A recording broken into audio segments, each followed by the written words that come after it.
Welcome to Keep It Electric with Tremayne Person. This is episode 4, brought to you by Sonic Shore. At the time of this recording, it is Monday, May the 22nd.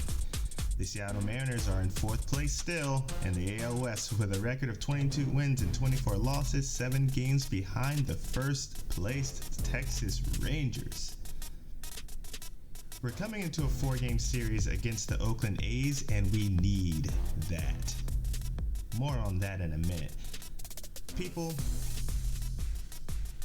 you know, it would be a bold-faced lie if we were going to sit here and say last week was a good week for a Seattle Mariners fan.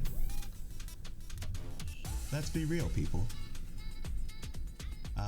The Red Sox and the Braves respectively kicked our butts. Now, it's true we don't play good in Boston, but getting off the plane, walking to Fenway, and putting up 10 runs in the first game makes us believe there's hope. Second games, we got our butts kicked 9-4. Third game was a thrashing, 12-3. That third game, I'm thinking, oh, this should be a fun rubber match. If I decided to go out for the game. Honestly, if it wasn't for this delicious crispy chicken sandwich with Washington apple slaw and the IPAs that I was having, that game was atrocious. Zooming in on something here about that entire series, runners left on base, we've always known this was a problem, but game 1, 9-7, game 2, 7-6, game 3, 12-7. The other two are, passable, but game 3 was horrible. We were already getting our butts kicked. I believe the top of the third was when I just basically went into just autopilot, foul mood mode. Top of the third, I think 3 guys walked. And then the other 3 batters, I don't think they saw any more than 4 pitches at their at-bats. Even with the bases loaded, 2 outs, Gino first pitch ball and he swung at the next 3 pitches. It just made no sense to me. I would think, if this guy's already walked 3 batters this inning, be a good teammate, take till you get a strike. That's just my thought, my 2 cents. Really hard to watch. Runners left on base, we lost that battle 6 out of the last 10 games. That goes back into the series with Detroit. The real question, the hot topic amongst my peers this week, is how long are we just going to let these guys swing away? When are we going to address the high strikeout percentage? For me personally, why in the world does Jose Caballero look like he has the most experience against big league pitching than 95% of the rest of the team? The 2 that I make a case for right now are JP, because even though his production isn't sky high, he's always a tough at bat. And yes, Jarred Kelenic, and we know why.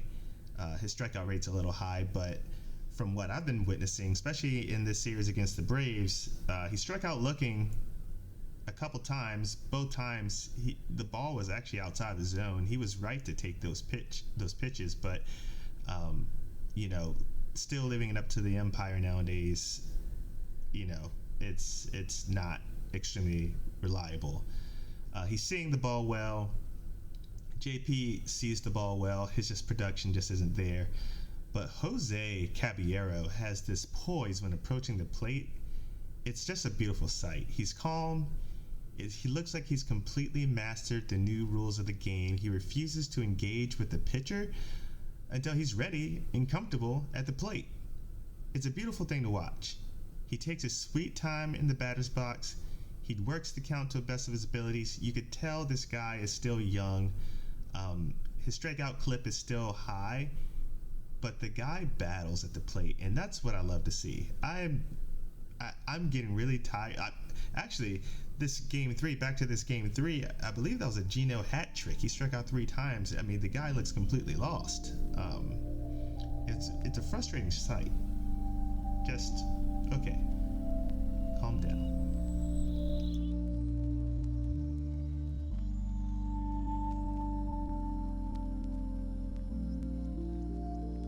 We also saw Jose Caballero be a human highlight reel on the base pass, stealing 3 bases yesterday, single-handedly giving the Mariners opportunities to score, but unfortunately, our situational hitting is still in the fritz.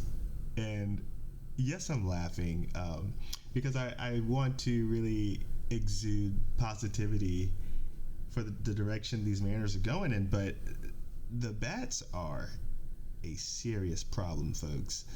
And I will say one thing that I did see that was positive against this series against the Atlanta Braves were more patient at bats. I think sometime, maybe Thursday when they weren't playing, there was a conversation on being more patient at the plate. Unfortunately, the productivity still isn't there, but at least I saw more 3-2 counts and not 4 pitch at bats.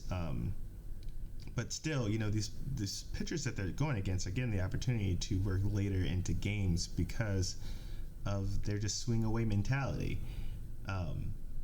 But all of that is about to change starting today as we look forward to 4 games at home against Las Vegas's future franchise, the Oakland A's.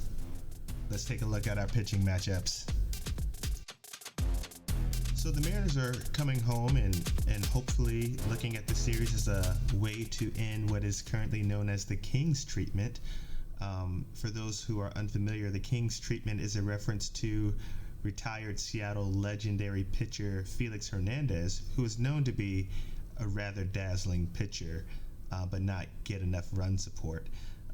Right now, our pitching rotation is one of the best in baseball, and unfortunately, they can't stack enough wins because there's not enough runs coming in to support these pitchers. So, looking at the game tonight, Luis Castillo looks to right his ship.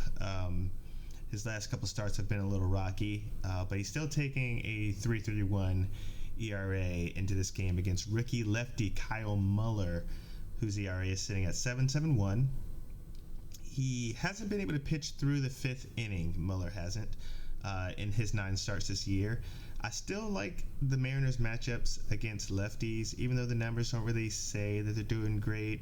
They tend to perform well versus lefties outside of last night and outside of the starter in the 5th game or 4th game in this series. Tomorrow we'll see Marco Gonzalez try to take his inflated ERA down. He'll be going up against another rookie, a righty, in Luis Medina.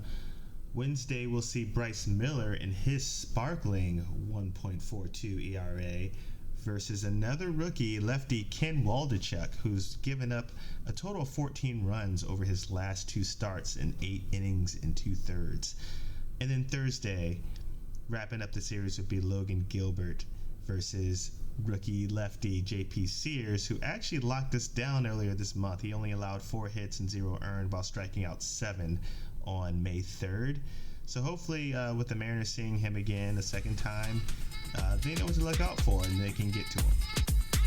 But I'm excited to see these games live. I will definitely be at the ballpark to catch the series against the A's and the upcoming series against the Pirates. I look forward to both of those. And actually being able to record this podcast after seeing some things at the ballpark. So again, if you have any questions or players you want spotlighted, or any information about future game time decisions, you can email me at keepingitelectric@gmail.com. And I hope you all have a good week. Keep it electric. Go Mariners.